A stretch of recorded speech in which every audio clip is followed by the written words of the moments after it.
السلام علیکم۔ میں آپ سے ایک بہت ہی ضروری بات کرنا چاہتا ہوں اور آپ کی توجہ بھی اس طرف مجھے چاہیے آپ کی کہ پچھلے کچھ سالوں سے پاکستان میں بے حرمتی کے قرآن مجید کی بے حرمتی گستاخانہ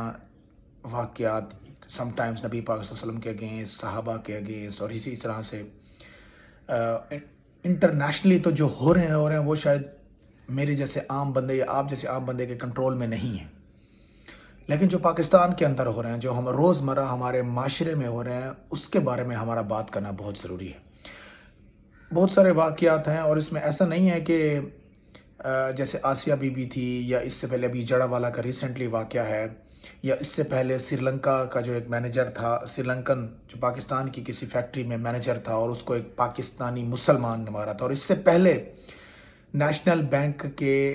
مینیجر کو اس کے گارڈ نے مارا تھا کہ اس نے گستاخی کی ہے۔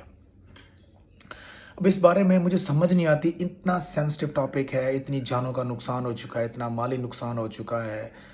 اس کے بارے میں ہماری پارلیمنٹ، ہمارے جو قانون ہے، ویسے قانون اس ملک میں ہے نہیں، لیکن چلیں یہ میری خواہش ہے، میں چاہتا ہوں کہ اس بارے میں قانون ہونا چاہیے۔ اب میں جو اصل بات آپ سے کہنا چاہتا ہوں وہ یہ ہے کہ اس کا ایک میکنزم بنانا چاہیے، اس کا ایک پراپر قانون اور بڑا کلیئر ساؤنڈ کرے سب کو۔ اور وہ قانون کیا ہونا چاہیے کہ اگر خدا نہ خواستہ اس طرح کا کوئی واقعہ بھی ہوتا ہے، مطلب اس پہ ہم ڈیٹیل میں نہیں جاتے کہ کیا ہو سکتا ہے، کچھ بھی ہو، اللہ کرے کبھی بھی نہ ہو تا قیامت، لیکن اگر ہوتا ہے تو بھائی اس کا کوئی میکنزم ہے۔ یہ وہ گستاخی جو گستاخی کوئی بھی کرے گا، جو اللہ کرے نہ کرے، بار بار کہہ رہا ہوں، سپوز کرتے ہیں کہ کسی نے اس طرح کی کوئی گستاخی کی ہے پاکستان کے اندر، چاہے وہ مسلمان ہے، اس چیز سے بارہ تر ہو کر میں بڑا کلیئر کہہ رہا ہوں، وہ چاہے پاکستانی ہو، مسلمان ہو، کرسچن ہو، ہندو ہو، کوئی بھی ہو، اگر وہ اس طرح کی کوئی حرکت کرتا ہے جس کے سامنے یا جس کو پتہ چلتا ہے، کسی کو میسج کرتا ہے، کسی کو کال کرتا ہے، یا کسی کے سامنے اس نے یہ حرکت کی ہے یا ریٹن میں کچھ کیا ہے، تو بھائی جس کے سامنے سب سے پہلے ہوگا، سب سے پہلے وہ ایک گواہ، وہ اپنی موت کو یاد رکھے اور اپنے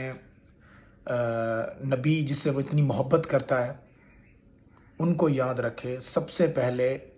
وہ یہ بات کلیئر کر لے، سمجھ لے کہ آیا یہ گستاخی ہے۔ گستاخی کے بعد وہ گواہ اکٹھے کرے، اس انسان کو کچھ نہ کہے، صرف گواہ اکٹھے کرے،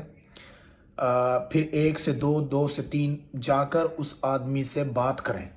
یہ ایک رول ہونا چاہیے نا، ایک چیزیں کلیئر ہونی چاہیے، اس سے بات کریں اور اس سے ایک طرح سے اس پہ ڈسکشن کریں کہ اس نے یہ بات کیا کی ہے اور کیوں کی ہے، اس کا مقصد کیا ہے اس کے پیچھے۔ یہ سب کرنے کے بعد پھر پولیس اسٹیشن جایا جائے، اور یعنی جب آپ اس سے ملاقات کریں اور آپ کو خدا نخواستہ یہ کنفرم ہو جائے کہ اس نے واقعی گستاخی کیا اور جان بوجھ کے کیا، اپنے سینسز میں کیا ہے، تو پھر آپ اس کو پکڑ کر باندھ دیں، بٹھا دیں یا کسی کمرے میں لاک کر دیں۔ اس کے بعد آپ پولیس والوں کو بلائیں، اور چھوٹی موٹی پوسٹ والے کو نہیں، آپ ڈائریکٹ ڈی ایس پی کو بلائیں یا ایس ایچ او کو بلائیں، وہ آئے اپنی پوری فورس کے ساتھ اور اس کو وہاں سے بحفاظت لے جائے تھانے میں، اور اس کے بعد ایک پراپر جیل اس کے لیے ہو، اور پھر اس کے اوپر ایک کیس چلے۔ کیس کے بعد پھر اس کی جو سزا ہو، بے شک وہ کوئی بھی سزا ہو سکتی ہے، اس کو سنسار کرنا ہے، اس کی گردن اتارنی ہے، اس کو پھانسی دینی ہے۔ میں صرف اس پروسیس کی بات کر رہا ہوں، کیونکہ ہمارے ہاں ہو کیا رہا ہے پچھلے کئی عرصے سے کہ اس آدمی کوئی بھی خدا نخواستہ ایسے کوئی حرکت کرتا ہے اور اس کو اسی وقت تباہی پھیر دی جاتی ہے، اس کو مار دیا جاتا ہے، اس کے خاندان کو مار دیا جاتا ہے، اور اس کی جائیداد کو، جس جگہ پہ یہ کام ہوا، سب کو جلا دیتا ہے، اور جو اس کی حق میں بات کرتا ہے یا حق میں کوئی نہیں بات کرتا، بیسیکلی ہم سب پڑھے لکھے اور مڈل کلاس مسلمان جو ہیں، پاکستانی جو ہیں، وہ یہی چاہتے ہیں کہ یار اس کا ایک پراپر ایک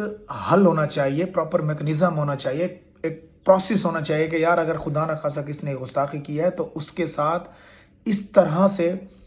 اس کو سزا دی جائے گی۔ یار یہ کیا ہے، آپ لوگوں کے گھر جلا دیتے ہیں، لوگوں کی عبادت گاہوں کو نقصان پہنچاتے ہیں۔ خدا کے واسطے آپ سب اس بات پر آواز اٹھائیں اور اپنے میسج ریکارڈ کر کے بھیجیں کہ یار اس کے لیے ایک پراپر قانون ہونا چاہیے۔ پتہ نہیں وہ کیا قانون بنایا ہوا ہے بھائی، اس سے ہمارے ملک کو، ہماری سوسائٹی کو اور مائنورٹیز کو اتنا نقصان ہو رہا ہے۔ آپ یہ بھی دیکھیں کہ آپ کے نبی نے مائنورٹیز کے ساتھ کس طرح سے تعلق رکھنے کے لیے کہا ہے۔ جو میرے ناقص نالج میں پتہ ہے وہ یہ ہے کہ آپ کسی بھی مائنورٹی کو تب تک کوئی کچھ نہیں کہہ سکتے جب تک دو ریزنز ہونی چاہیے اس کے اوپر اٹیک کرنے کے لیے، اس کو مارنے کے لیے، اس کو پکڑنے کے لیے۔ پہلی ریزن کہ اس نے وہ اس مائنورٹی سے آپ کے مذہب کو خطرہ نہیں ہے، مذہب اسلام کو۔ نمبر 2، اگر اس سے آپ کی جان کو خطرہ، جان مال کو خطرہ نہیں ہے۔ اگر یہ دونوں ریزنز کسی بھی مائنورٹی سے آپ پہ افیکٹ نہیں کرتی تو آپ اس مائنورٹی کو کچھ نہیں کہہ سکتے، وہ آپ کے ساتھ یا آپ کی سوسائٹی میں ویسے رہے گا جیسے آپ رہ رہے ہیں۔ خدا را اس مسئلے کو غور سے دیکھیں اور اپنا میسج ریکارڈ کرائیں، اور جو یہ فیصلے کرنے والے ہیں، جو قانون بنانے والے ہیں، ان کو بڑا کلیئر کٹ میسج ہے، اور یہ ہاتھ جوڑ کے میسج ہے یار، انسانیت کی تذلیل بند کریں، اور جو اصل میں مجرم ہے، جو جرم کرنے والا ہے، جو گستاخی کرنے والا ہے، بے حرمتی کرنے والا ہے، صرف اس انسان کو الٹا لٹکایا جائے، اس کو سریعام پھانسی لگانی چاہیے۔ اس طرح کی چیزیں کریں تو ہمارے سوسائٹی میں چیزیں بہتر ہوگی، ادروائز اس سے بھی بڑی تباہی آنے والی ہے۔ شکریہ۔